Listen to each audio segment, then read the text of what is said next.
Welcome to Season 2, Episode 3 of A Story Club, Global Politics and Cultures, brought to you by Bulletproof Podcast Formula. My name is Dr. Kirk Meighoo, and I'm the Public Relations Officer of the United National Congress, the official opposition party in the Republic of Trinidad and Tobago. This is a unique venture, streaming simultaneously from Trinidad and Tobago in the Caribbean, Dehra Dun in India, and San Franciso in the United States. We speak with people from around the world, trying to understand different issues and problems relevant to my own country, Trinidad and Tobago, but also to people in sometimes very similar and sometimes very different situations, cultures, histories, politics, sociology, etc. The goal is to learn from each other, to build networks, to widen our perspectives, and to work for solutions in distinctive contexts. Today's episode is titled The Economics of COVID-19 Lockdowns and Opening Up. 15 months ago, Trinidad and Tobago had one of the lowest infection and death rates from COVID in the world. We watched on the BBC, CNN, and other news outlets, we watched as they relay what looked like horrific situations in New York, Italy, and saw harsh lockdown measures instituted in the UK, Australia, Germany, and elsewhere. Today, the situation is reversed. We in Trinidad and Tobago are looking at some of those very same countries with envy as we see the Brit Awards, football matches, and late night clubbing with large maskless crowds and no social distancing in the UK, or life apparently returning to normal in New York City. Trinidad and Tobago, on the other hand, is experiencing an upsurge of infections and deaths unlike anything experienced in the months previous, with the COVID death toll this month alone exceeding all COVID deaths for the previous 14 months. A severe state of emergency has been declared, but in the meanwhile, people and businesses are experiencing economic hardship on an unprecedented scale. This raises the questions: what have the COVID lockdown experiences and policies been like in different countries? What social and economic effects has it had? How have different societies coped with saving lives and livelihoods? What is the way forward? This week, I am honored to have as my guests Sir John Redwood from the UK and Peter George Jr. from Trinidad and Tobago. Welcome. Morning. Hello. Yeah. Sir John Redwood is Member of Parliament for Wokingham in Berkshire. He was formerly Secretary of State for Wales in the major government and subsequently served in the shadow cabinets of William Hague and Michael Howard. He was the co-chairman of the Conservative Party's Policy Review Group on economic competitiveness and is the author of 8 books by my count. Sir John has recently insisted that the faster UK Prime Minister Boris Johnson relaxes the coronavirus restrictions, the quicker the economic bounce back, arguing that the pace of recovery will remain mainly determined by the rate of relaxation. Peter George Jr. is the CEO of Trent Restaurants Group in Trinidad and Tobago, one of the largest indigenous restaurant chains in Trinidad and Tobago and the Caribbean as a whole. He is well known for his outspoken independent views on politics and the economy, and he's recently called for a radical liquidity injection in the Trinidad and Tobago economy in the face of the continuing COVID lockdowns. Welcome, gentlemen. Thank you, Kirk. Thank you. I'd like to start off by having you all give a little bit more about your background, not beyond what I just read out there. So if you could please tell us a bit more about yourselves and what policy aspects of the COVID pandemic interest you most and why. We can start off with Sir John. Well, thank you. I've been a politician long enough to know that when talking outside my country, I don't interfere in the politics of the country I'm talking to. So I won't be expressing a view today on one side or the other of the debates you're having at home. But I am an analyst and a commentator who's now spent year and a half of my life studying the responses of governments around the world, as well as the government at home, which is closest to me. And I'm very conscious of the difficulties that governments face. First, going into the crisis, the medical and scientific advice couldn't tell them very much about what we were facing and what was going to happen next. They had to learn as the disease progressed. And I'm very conscious of the awful balance they've got, that a limited number of people in any given country who are elderly, and above all those who have complicating health conditions, and some of the younger people with severe health conditions, are very vulnerable. They can get a very serious version of this disease, and the death rates and the serious case rates are far too high if you do nothing. So one of the prime tasks of government must be to do all it can to safeguard and help people who are at risk. But on the other hand, the government also has a very important duty to the wider electorate and to the wider economy. And it has to keep enough going, because after all, you don't want people running out of food, or you don't want them running out of power, or you don't want them unable to communicate with each other remotely, because you're driven back on remote communication, and you're driven back on deliveries from the supermarket, or you'll walk down to the supermarket, which you may be allowed, in order just to keep going. So they've had this terribly difficult balancing act, and basically trying to buy time so that the vaccines could be invented, and then the vaccines could be produced in sufficient quantities, and the vaccines could then be adopted by all who wished, so that you can get to that happy point where everyone who wants a vaccine has had one, and it gives you pretty good protection, and then you have some options again. And that's what the successful country responses have been like, getting to the point where enough people are vaccinated so that you can then enjoy the luxury of opening up your economy rather more. Right, right. Good. And how about you, Peter? Can you just give a bit of a background for our listeners, and what policy aspects interest you the most, and why? Yeah, well, I think Sir John summarized well. I mean, I am after my as we discussed before, my stint in college in the UK, I moved on to the US, where I studied political philosophy. So my angles, as you would know, Kirk, and your listeners, in the last several years in Trinidad, aren't you know, they don't often stay within the lines of the narrative. And I think it's important for people to understand the emotional and spiritual aspects that move political decisions and certainly political positions.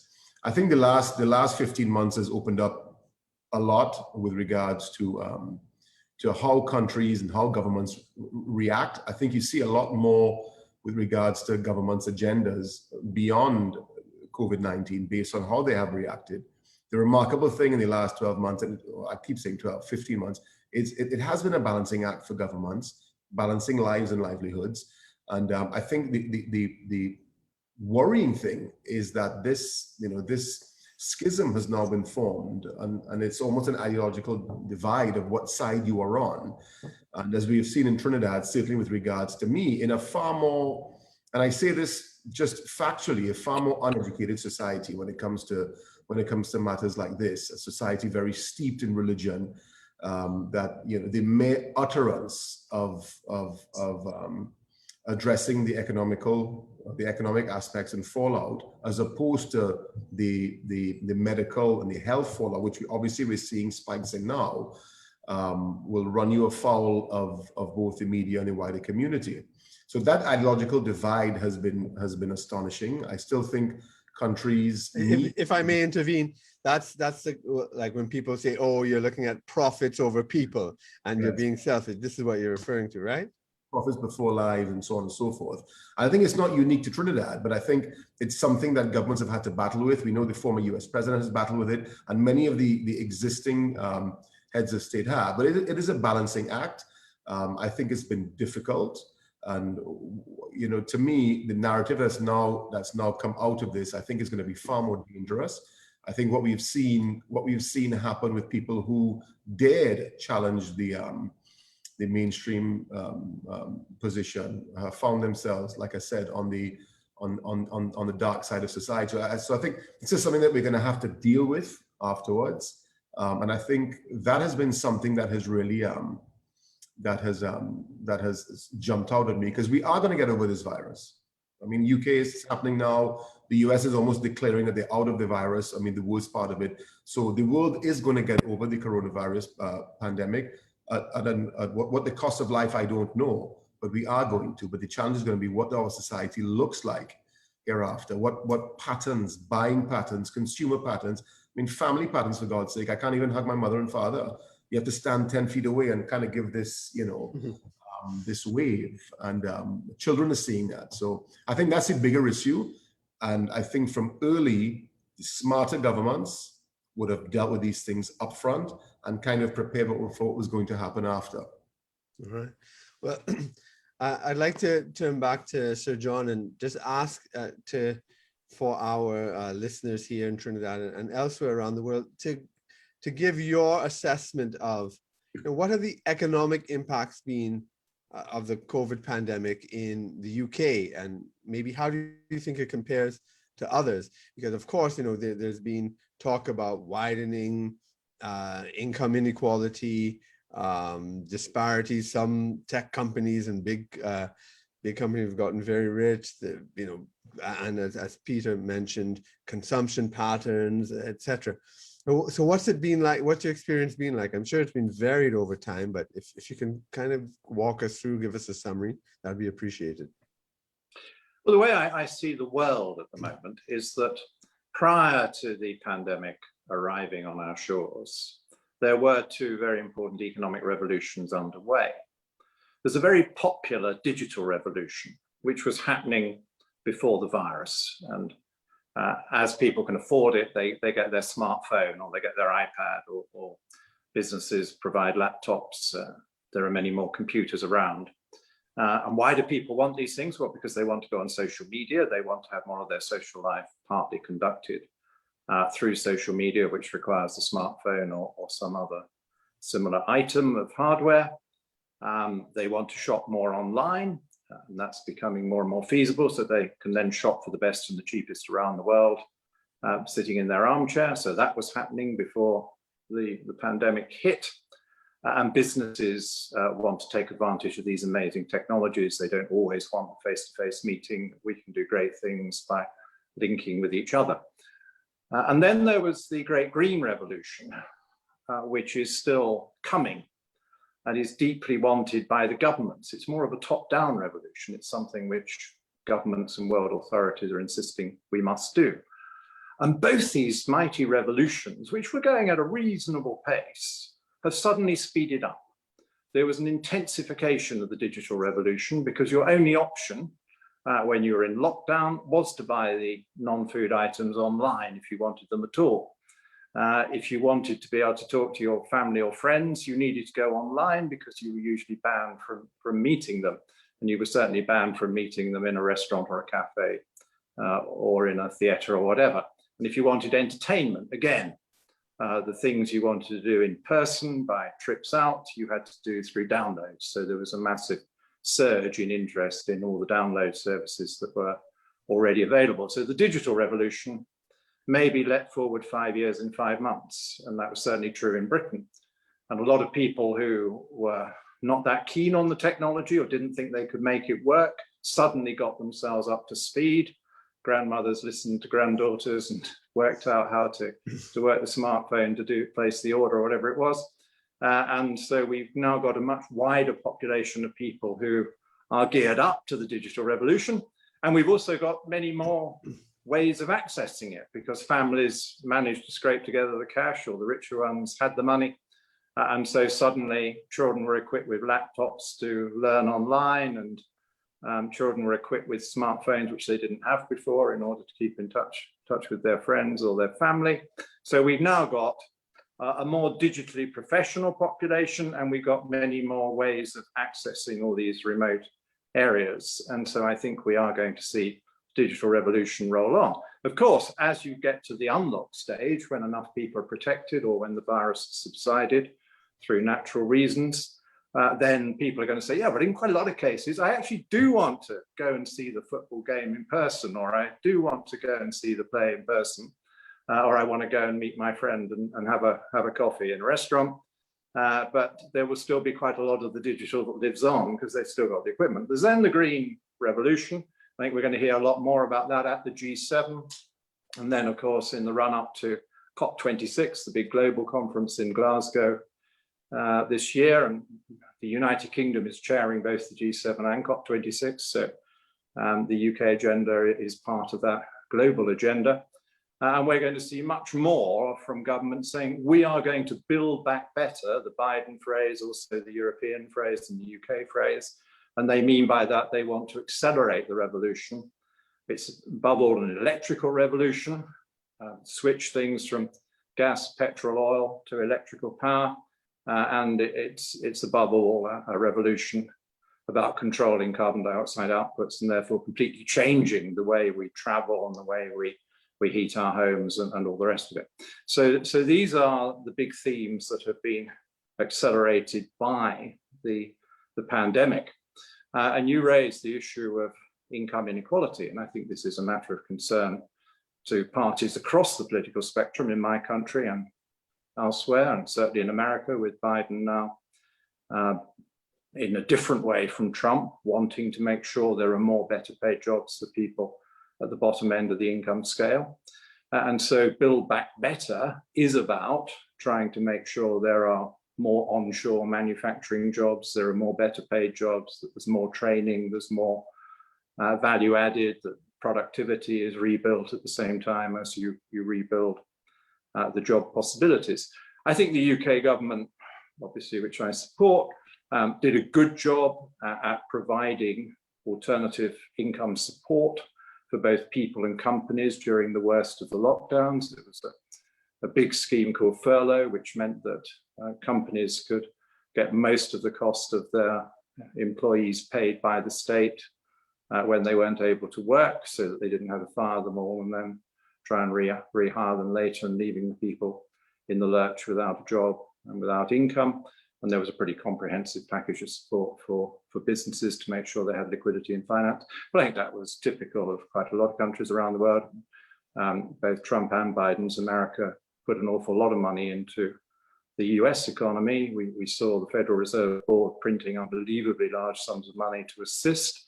And we saw Republicans and Democrats, who don't normally agree about very much, managing to get through both a big Trump stimulus package and then an even bigger Biden stimulus package more recently to make sure there was some money out there to tide people through the lockdown. So that, I think, was the right thing to do. But now both the UK and the US has to get back to something more like normal, because you can't afford to go on doing that. That has to be a one-off. But that was all unearned money and it had to be borrowed. Right. And I'd like to just ask you, in the UK experience, certainly at the beginning of the lockdown, when people were making projections, talking about, this being on the scale of the Great Depression, if not worse, and so what's been the effect? Has it been a depression-like effect in the UK, or was that actually sort of managed well so that it did not get to that stage? Well, in the UK, as elsewhere, it was by far and away the biggest reduction in national income and output that I've ever seen in my lifetime, bigger than the previous recessions. And so it was more comparable with the magnitude of the fall of the Great Recession, Great Depression of the 30s. But unlike the Great Depression of the 30s, this time round, the central banks and the governments put an awful lot of money into the economy.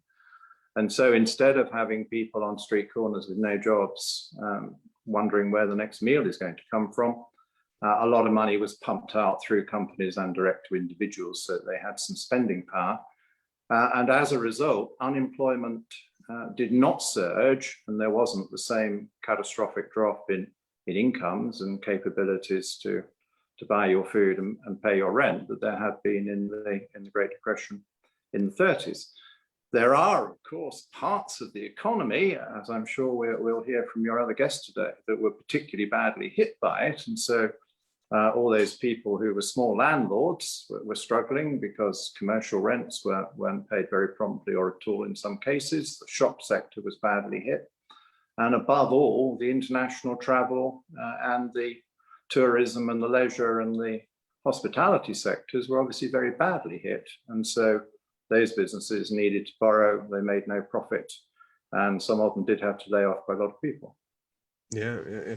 And well, that's a good segue to Peter George, who's, I mean, you are a restaurateur, one of the leading restaurateurs, and that sector has been hit extremely, extremely bad.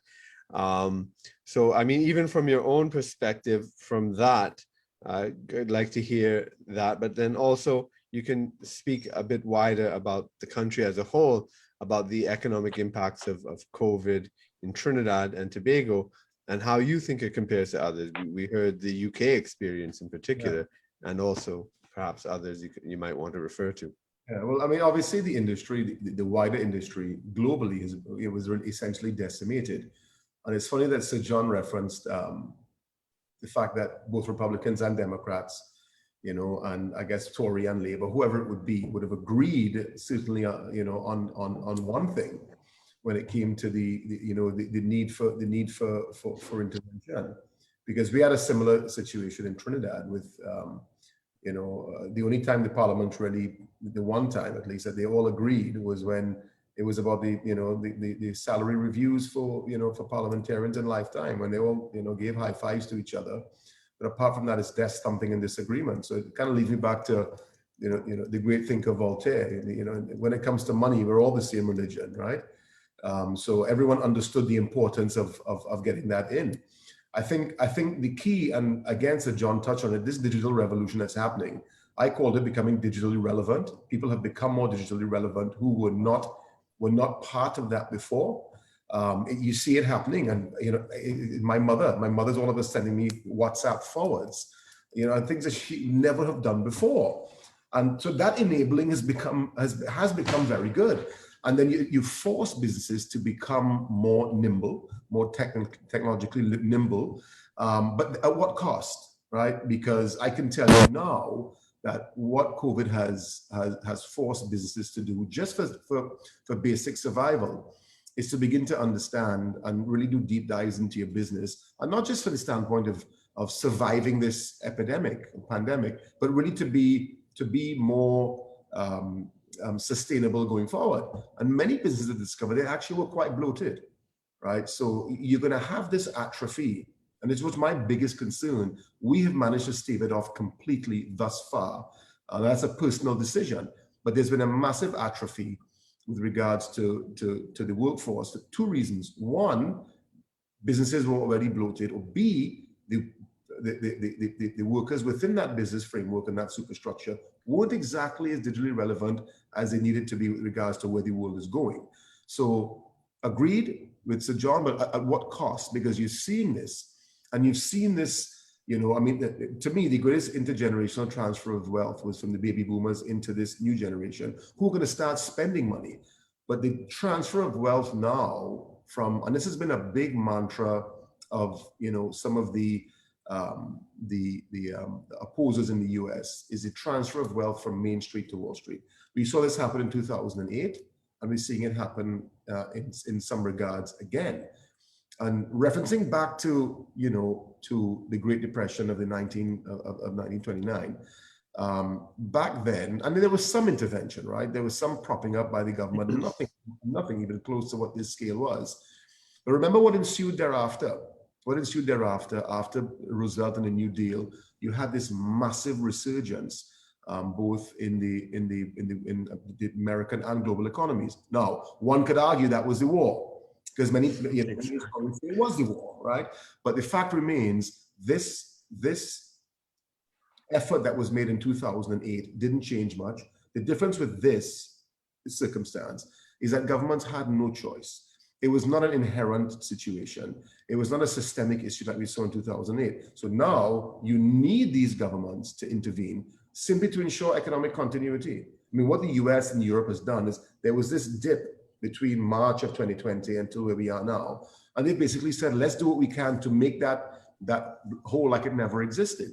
And that comes with liquidity, because what you're going to find now, my industry in the Caribbean, and like I said, throughout the world, was hit the hardest. And I don't want to say my industry, hospitality, hotels, lodging, all of those types of things. But what's going to happen thereafter? You can't go online, as Sir John said. You want to go back to the to the pub and have a beer and watch your favorite football team. That part of human fabric, I think, is not going to be ripped apart as easily as perhaps going to the cinema, because you can go to the cinema or you can stay home and get the latest movies in front of your television. But some parts of it are going to recover. But I think we have to question what the cost is going to be for these great technological advances. And, of course, you have some of the conspiracy theorists who have said that it's all part of a greater plan. But there are going to be consequences. There are going to be great benefits, but there are going to be great consequences. There's this new, what I call forced technological renaissance, that the many, I mean, I would say probably 30% of the world will not be able to cope with the changes. So we have a lot to consider, apart from the financial fallout that we face. But as far as human fabric is concerned, we're going to have some challenges getting back to this level of equilibrium that that people can sustain themselves in this, and I hate using this word, in this new normal. Mm-hmm. Well, so John, in terms of some of the policy prescriptions that, or the policy measures taken by your government, well, because you're a member of the Tory party and not a cabinet minister at the moment, but I'll include you in the government in that sense. I know from reading online, and we're not going to get into the politics of it to argue between one party and another, but certainly people have been critical of Boris Johnson, and I'd like to hear your take on that, on the criticisms, what the criticisms were, and in the context of whether the UK got the balance between saving lives and saving livelihoods correct, and if not, what you think perhaps should have been done, why wasn't it done? It appears to me from the piece that appeared last weekend in the Express that you are probably a bit more, let's say, aggressive, if you want to put it that way, in terms of opening up, relaxing the restrictions, that you're probably more on the aggressive side of that than perhaps even your other party members. I'm not sure. If you can elaborate on that for us, I'd appreciate that. That would be good. Yes, indeed. And of course, there have been plenty of criticisms of the UK government because they're trying to do something extremely difficult, and they're trying to do something which nobody understood when they began, and when the evidence only emerges after the event as to how well something worked out and how badly something went. And I look at the major governments around the world. I think they're all in the same position, that they're all trying to find their way. They've all got their critics, and they've all got their successes. They've all got their failures. And the time will come when there will be more fulsome analyses of what went right and what went wrong. I mean, in the UK, we're just having a debate about whether we should have an inquiry now. The Conservative government is saying, let's make sure we've actually got beyond this pandemic before we have full-scale inquiry, because we still don't know what the end result is yet. We hope we're somewhere near the end, but we may not be. There could be relapses. I think the criticisms that have emerged of the UK government, I think perhaps the main issues have been about duration and timing of lockdowns. There is a general view, which I think needs to be examined, that lockdowns are always good and do always stop the virus, and that therefore governments are subject to attack if they're thought to have delayed the lockdown or not have had a comprehensive enough lockdown. Now I look at the global figures, and taking the published figures on the Worldometer website, which are derived from the official figures that the governments produce, there is no simple correlation between speed and duration of lockdown and low death rates or low serious case rates. If only there were, it would make it a lot easier. But some countries that have locked down a lot have had a worse experience than other countries that haven't locked down quite as much. I think there's a lot of problem with the data. And so one of my suggestions for everyone is, let's first of all marshal some data we can all believe in, so that we're arguing about something real. because I'm very suspicious of death rates around the world. I think some countries encourage doctors to take a very severe view of what was a COVID death. And so they were still signing off death certificates with people who had COVID symptoms but dying of lots of other things. Whereas in my country, there was almost a presumption that if you had COVID at all, you died of or with COVID and it counted as a COVID death, whereas you were probably dying of your underlying serious condition that you'd already got. And most of the deaths were people in their 80s and 90s. And so they were in that very vulnerable age range anyway, with lots of other medical conditions. So we first of all need to try and get some comparable data. And then we need to ask some questions about why the virus seems to have visited with very different ferocities in different places. I mean, on the current world figures, the death rates are worst in Europe, particularly at the moment in the Balkans. I mean, Hungary has a particularly bad problem. Czechia has had a very, very bad problem. Belgium has always had a worse problem than most of the other Western European countries. We've seen a rush up in deaths in Brazil, but they're still, as a proportion, lower than some of the Europeans, although watching the global media, you get the feeling that Brazil is now an outlier. We've now seen a dreadful surge, mainly with the change of counting system, I think, in Peru, which has had a particularly difficult situation. So I think we need more study, both of the countries that have had the worst experience and of the countries that have had the best experience. I mean, how was it that several of the Asian countries did so well, certainly in the first phase, and why are they now having a more difficult time? And we see very low figures for cases and deaths in places like Taiwan and Singapore. Maybe there, lockdown and certainly cutting off international travel helped a lot. And the latest statistics out of Singapore imply that the virus has crept back in via the airport. And so they will draw inferences from that. But I think we're going to need adult grown-up conversations once we've got over this. But unfortunately, the world is some way off being over it, with still very big surges in countries as far apart as Peru and India and Hungary and so forth.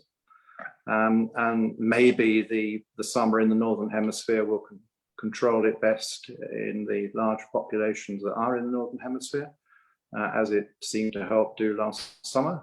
And that would provide a bit more time for reflection. But let's above all have some good data.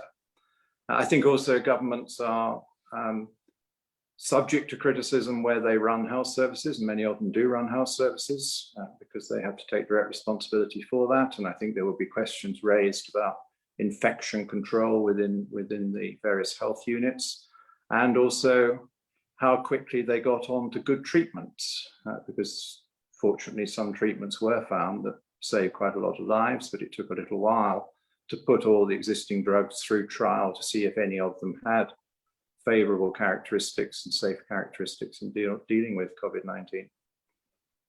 All right.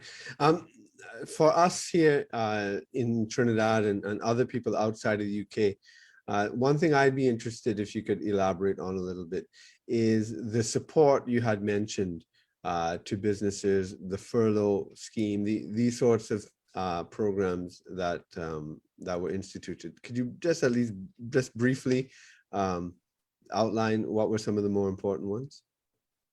Well, the furlough scheme was probably the biggest and most comprehensive. And so that was a scheme which said to businesses, if you've had to lock down completely, or if you've had to cut back quite a lot because of social distancing and the impact it has on your business model, then you can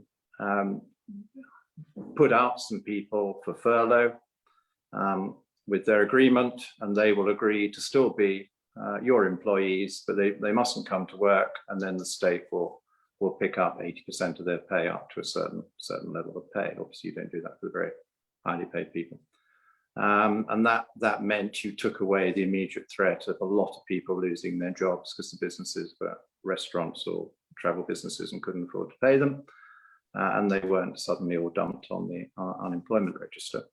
There was then a package of measures for both small and big business. A lot of it was loans, some of it was grants, saying this is some money the state will make available for you to deal with cash flow problems and to see you through the changes and the slowdown you're going to experience in your business. And there was also an increase in the amount of benefit paid to people who were on the wrong end of this change or other changes that predated it. So the aim was to keep spending power in the economy so that you didn't get the collapse. And I think we have to recognize that I think the world was very, very close to another really big Great Depression and financial crash. Mm-hmm. And I would pay credit above all to the actions of the Federal Reserve Board of the United States of America. It was the third week of March 2020. The markets were suddenly woken up to the enormity of what was about to happen and said, well, we've never seen anything like this before. If a quarter of all the main economies is going to be closed down or slowed down massively, that is such a big hit to incomes, there's going to be a collapse. And therefore people's confidence went, and you saw people not only selling off shares and risky assets, but they started selling off American government bonds as well. Normally the one thing they fly to in times of trouble. They just didn't trust anything paper, and they thought that the financial world could come to an end. And the Federal Reserve Board stepped up and said, we'll print as much as it takes. And people said, we don't believe you, how much are you talking about? And the Fed said, well, how about 3 trillion to start with? And, I think people had never seen anything like this. It was absolutely eye-popping, that the Federal Reserve Board was prepared to put that amount of new dollars in. And the Federal Reserve Board for once was a global bank, not just the American bank, because it said, oh, and by the way, we have noticed the whole world is short of dollars. And so when we create the 3 trillion, we'll make sure there are swap arrangements so the dollars get into the banking systems of the other major parts of the world so that the world is not short of dollars. And when they asked, well, how much more than 3 trillion? They said, whatever, we'll print as much as it takes. And so it became known as the Infinity Fed. For the first time ever, the Fed said there is no limit on the amount of dollars we will print. And that, of course, did the trick. And so then confidence returned, markets started to whoosh up, and the Fed didn't need to go on and print an infinite number of dollars, which could have had other problems. And so I think that stabilized things. And of course, the other major central banks of the world rode in. So the Bank of England, the European Central Bank, Bank of Japan were prominent as well in saying we will do something similar. They announced big money creation and bond buying programs. Everybody in the advanced world went over to interest rates around zero. And more importantly, they said there'll be plenty of money around. So if you're a company struggling, we assume you're struggling temporarily. We think this will pass. You'll get your business back on the whole. So there's plenty of money around, and it's going to be related to an interest rate of zero, which was terribly important in stopping the crash. Yeah. I mean, we aren't going to get into heavy partisan politics, but certainly, I mean, our party suggested that this furlough policy that was instituted in the UK, and we had advocated that for here to support the businesses paying workers that might have to be set aside and whatnot. But these was not. Well, you all have your own arguments. Exactly. But I'm very happy to share with you what we think. That's right.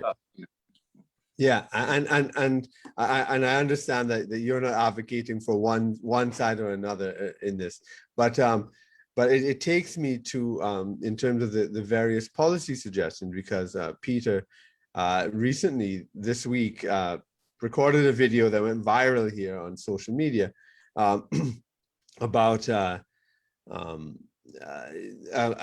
cash liquidity injection, not necessarily cash per se, but a liquidity injection in the economy, far more radical than what's been going on. And one of the things that I should point out to the international viewers here is that unlike the UK or the US, we don't really have a sovereign currency. Yes, we do have a Trinidad and Tobago dollar, but it's pegged to the US and it's not internationally tradable in the same way that the pound sterling or the US is. So we have very, very little monetary autonomy in that sense. But I want to invite Peter to speak about the balance between saving lives and livelihoods, your suggestion that you made earlier that's been making news here, and your view of the whole thing. Right. Well, I mean, the last piece by Sir John was, I mean, was a very good synopsis of what's happening throughout the world. What you have to consider is the not asymmetrical, but the symmetrical risk of doing both. I mean, this continuous expansion of the money supply throughout the world eventually is going to, there's going to be an inflection point when the graph begins to skew towards a negative. Now you have to look at things from an acute perspective, and it had to have been done. And I, like Sir John, was just astonished watching last year at what the Americans simply were prepared to do. And then when they came out and made the statement, it says any amount. Now that needed to happen to allay some of the, what really were the drastic fears, right?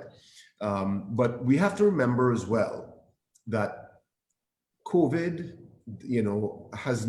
COVID has exacerbated, but has not caused economic collapse. I mean, there are other things. I mean, what about other inherent societal risk? I mean, unemployment, suicide, depression, child abuse, drug addiction, rising unrest throughout the world, which we have seen, right? All of these things we've been seeing happening in the last, specifically the last 5 to 10 years.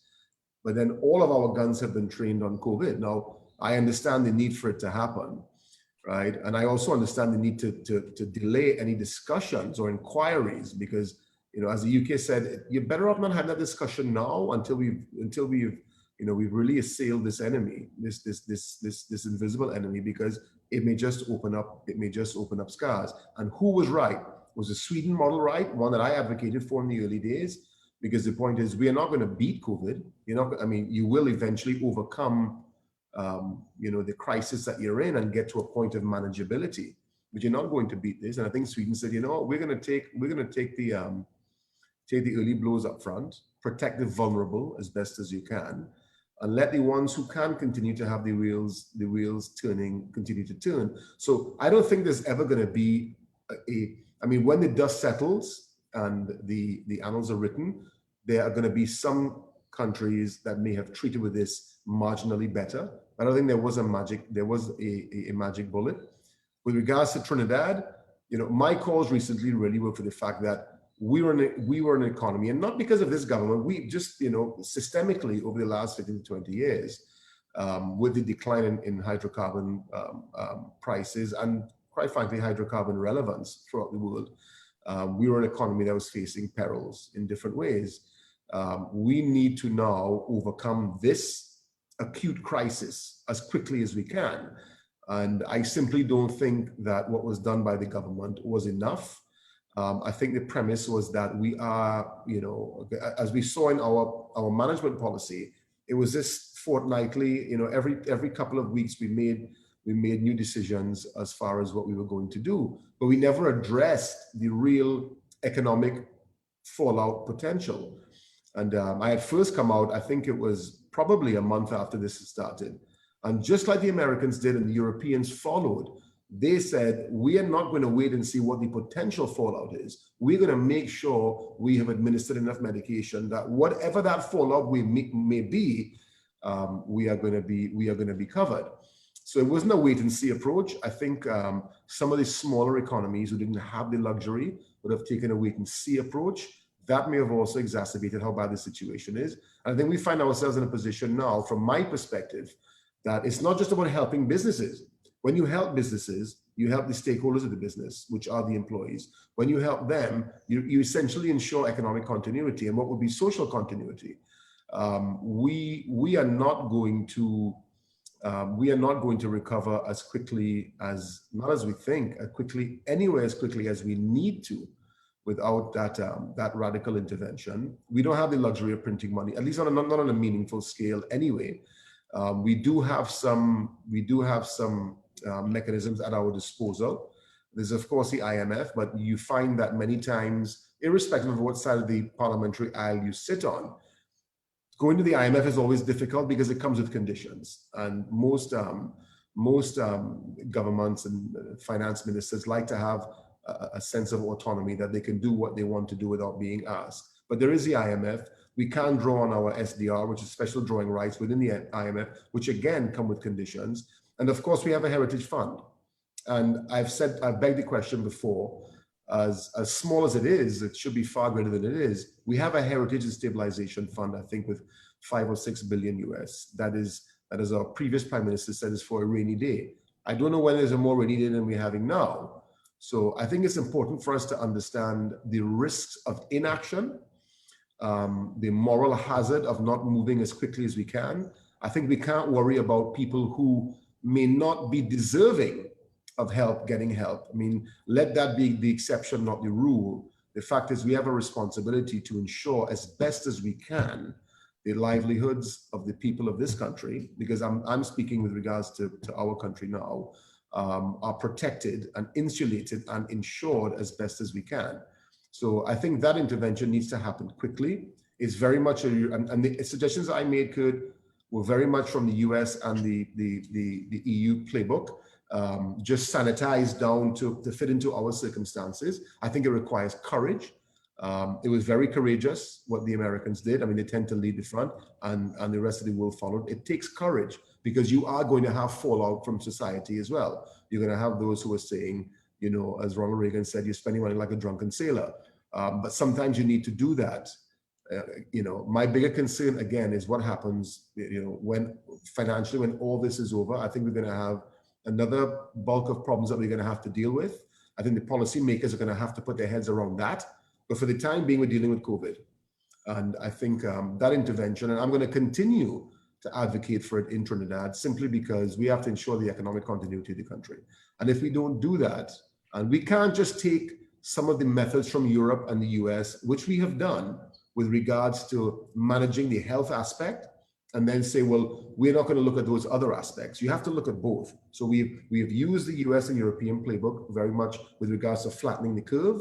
I think we have to use it now and to flatten the, you know, again, the economic peril that we will face. So I think that's where our position is, and I'll continue to advocate for that. All right, well that's good. And just for the international viewers again who wouldn't know about the Trinidad and Tobago economy, we're basically an oil and gas based economy, and so when you're talking about the hydrocarbon prices, the whole economy is dependent, and so that crash was terrible. Besides some other problems we're having with the industry as a whole, but and then also. What was the other point? Yeah, the Heritage and Stabilization Fund is a sovereign wealth fund, so that we have. So yeah. What you're seeing now too, and I saw it in the Financial Times this morning, is food prices, because of demand throughout the world, are beginning to go up drastically. Yeah. And you're going to find now countries like us, if we don't take that measure, you're going to find this perfect storm where you're going to have the economic lag. And so much of our food is imported, sad to say, that we're going to actually have, this could be a perfect storm for us of economic lag, rising food prices, where internationally, where most of our food supplements come from. And that's something else that we need to be concerned about. Right, exactly. Now, Sir John was talking about the general strategy that basically the world has taken, which was to lock down, buy time until the vaccines were developed, invented, and now administered. We did lock down, but the government fell short on the vaccine issue, and there's been a lot of political internal battle on this. But one of the things our Prime Minister has talked about to explain why they've been so late, because we have one of the lowest vaccination rates in the world, and we hardly have anything. We don't see when we're getting herd immunity at the moment. But what the Prime Minister has used as his reason for why we are in such a bad position, he's complained about vaccine apartheid or vaccine hoarding by rich countries. And then we've also been sort of caught in the middle of vaccine diplomacy and geopolitics between India and China as well. I'd like to hear your perspective, Sir John, on this idea of vaccine inequality. Do you think it's a valid issue? What's your perspective from the UK, where where some of these vaccines are manufactured for global consumption and so forth? Could I just pick up on a couple of points from the previous debates, and then I'll deal with your vaccine question. And the first point is, I deliberately spent a bit of time on American monetary policy because I was aware that you are linked to the dollar, and the dollar is what matters to you even more than to us, but the dollar matters to the whole world.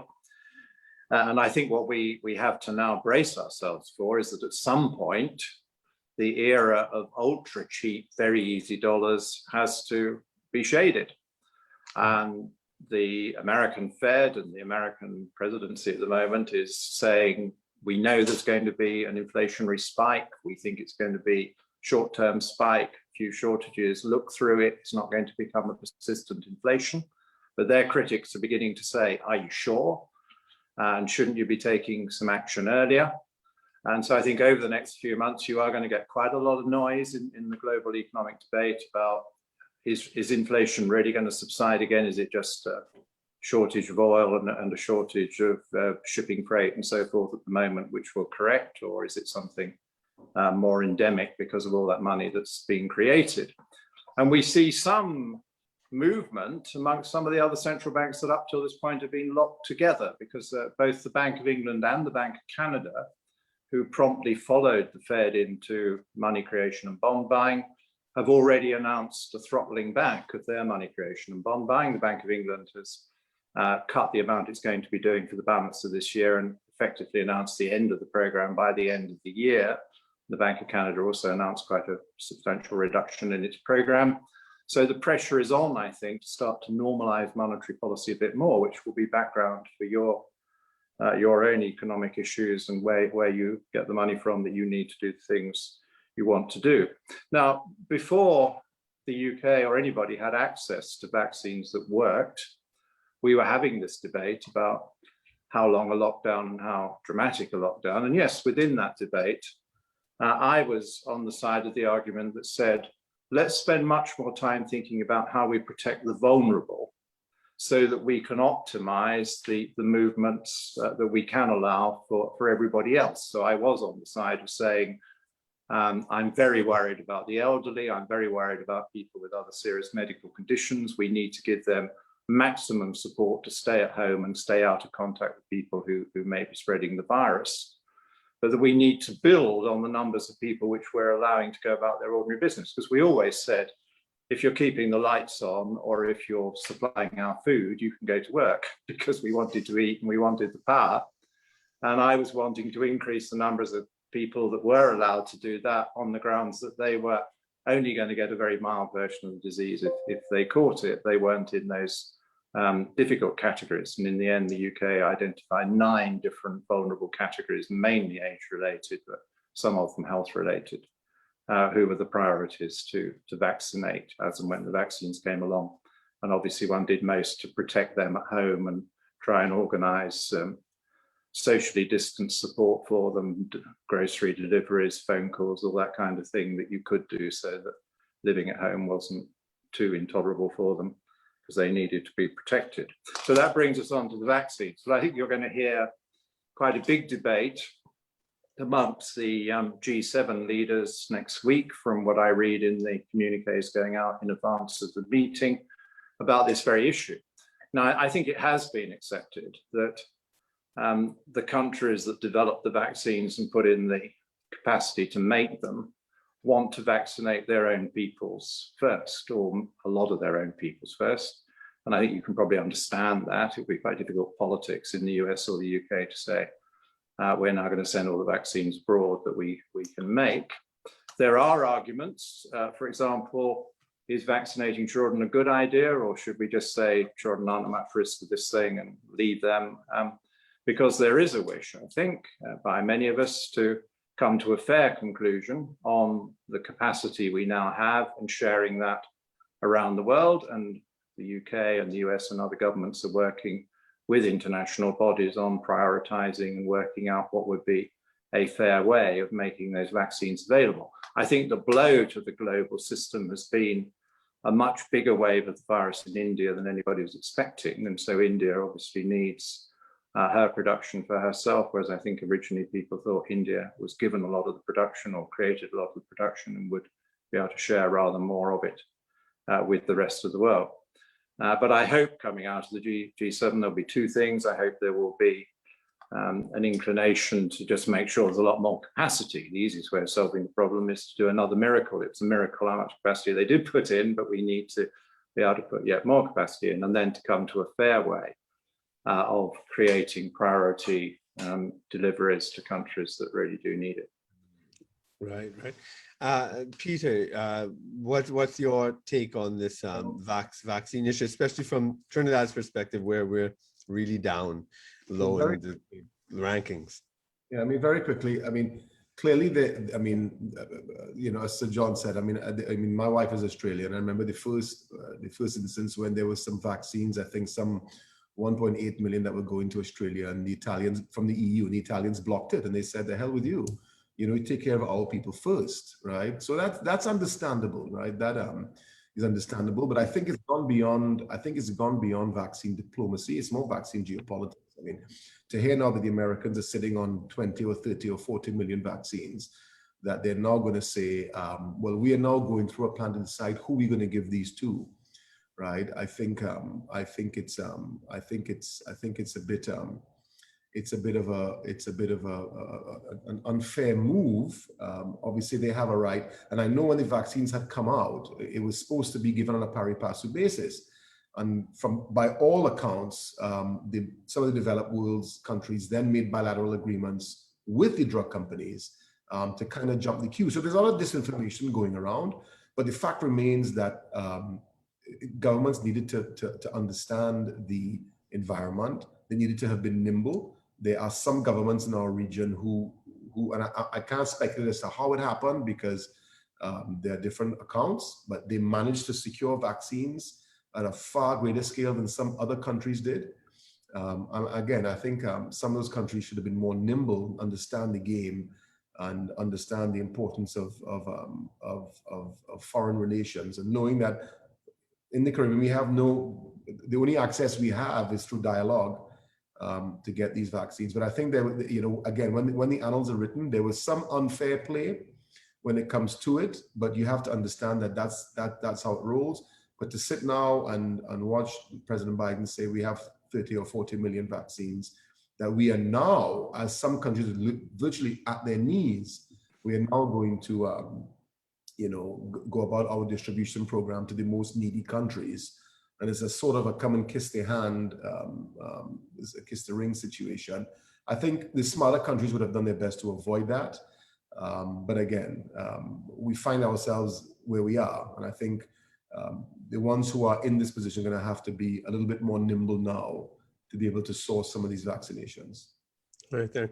As a final question, Sir John, when do you think we're going to come out of this? I presume that you believe we are, that this is not going to linger forever. Any just at least quick sort of view as to what the world is going to be like after? Is it going to be very, very different, this new normal and great reset, or what? I'd just like to hear your brief opinion on that as a closing remark.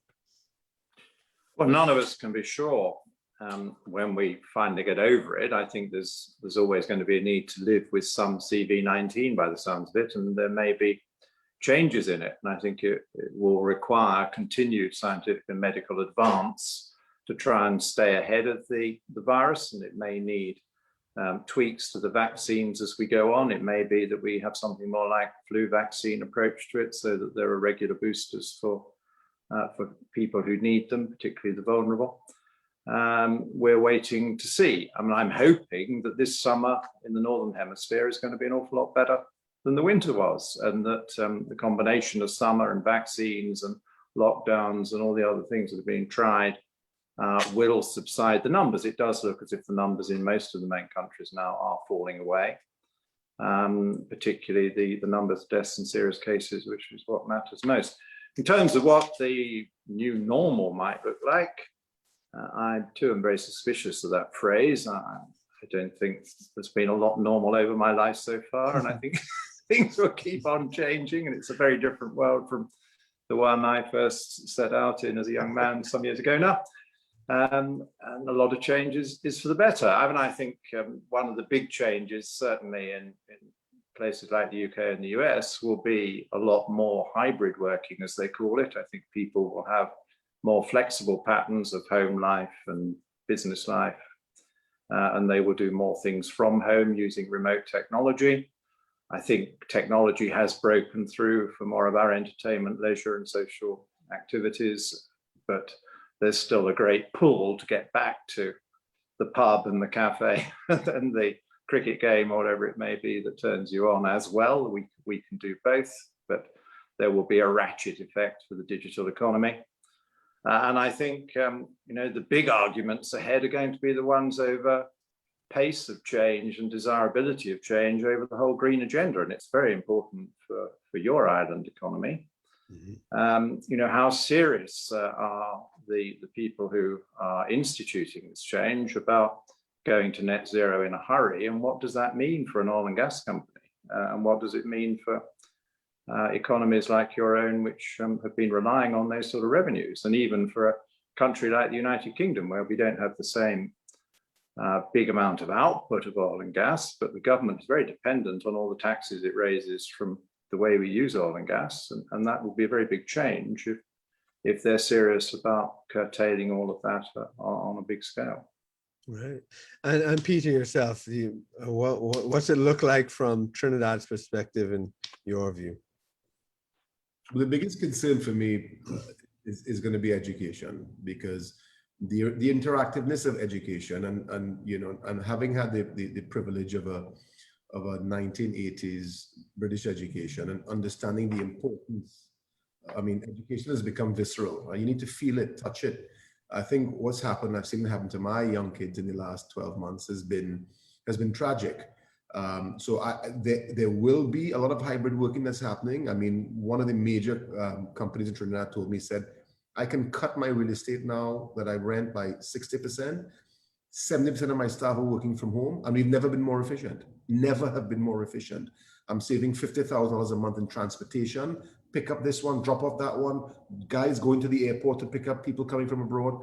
I'm having conversations with guys in Jakarta and guys with ease. So that part is one thing, but I think the lack of human interaction that may come out of this, because we're going to take a couple of years. There's not going to be a magic wand. Says COVID is gone, and then you're going to start hugging up friends at football games. It's not going to happen that way. People, it's amazing. I think it was, I can't remember if it was who had said it. The amount of time it takes to change human behavior is not that long. And I think going into 16, 18 months, if that human behavior changes, society is, remember, you used to see all these Oriental people, particularly when I was coming to London, with these masks on years ago. And I was like, these people are crazy, they're paranoid. You're going to see that a lot more often. Children are going to be seeing that. The psyche of the human mindset is going to change. And I think we have to be prepared for that. I think all of the economic and the hybrid working and the transformation to the green economy, which has its own challenges, of course, and its own costs for billions of people. That's one thing. But I think most of all, human interaction, I shudder to think about how we are going to behave and interact with each other when this is over. And I think that's something that we need to be cognizant of. I think everything else, we're the most intelligent species in the history of man, and we will overcome those things. But the human behavior is what has me the most concerned. Well, thanks so much for this fascinating and interesting discussion. It's really been a pleasure having you both on the program. Thank you, guys. Well done, you. Pleasure. Thank you. Well, that's it for this week's. Yeah. That's it for this week's episode of A Story Club, Global Politics and Cultures, brought to you by Bulletproof Podcast Formula. We were talking with our guests, Sir John Redwood and Peter George Jr., on the topic, the economics of COVID-19 lockdowns and opening up. I'd also like to thank you, our audience, for watching and listening. Please join us again next week. And in the meanwhile, like, share, and tell your friends about us. Thanks again, and see you next week.